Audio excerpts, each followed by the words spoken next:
Hi, my name is Shelly Myers. I'm here in Houston, Texas with Craftstrom, a company that is set out to make solar available to everyone, homeowners as well as renters. Let me show you how it works. This setup consists of two 320-watt panels. They are extremely lightweight and semi-flexible using American SunPower cells. Each panel has its own smart inverter that reports to our app. The inverters are daisy-chained and result in a standard plug that allows you to feed into any standard outlet. Our safety gate adapter assures you can safely backfeed into your house wiring. Now, look at this unique home battery we have designed from the ground up. It consists of the base, the battery itself, and the add-on with sockets and a wireless charger.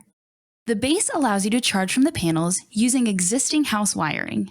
Just like all the appliances, it will receive power from the panels during the day, but in the evening, it will also reverse feed into any outlet to power your appliances. We also developed our own power meter that clamps onto your two main lines in the breaker box. It also is Wi-Fi enabled, and you guessed it, it reports to the app. Our system knows how much power the house needs at all times and assures the panels cover only that amount. We store the extra energy in the battery or throttle the inverters. We never backfeed to the utilities. The system is modular, so you can combine as many panels and batteries as you want. You can also take the battery out of its base and take it anywhere you need power. Camping, working outside, or powering your appliances directly when the power goes out at home. It's never been easier.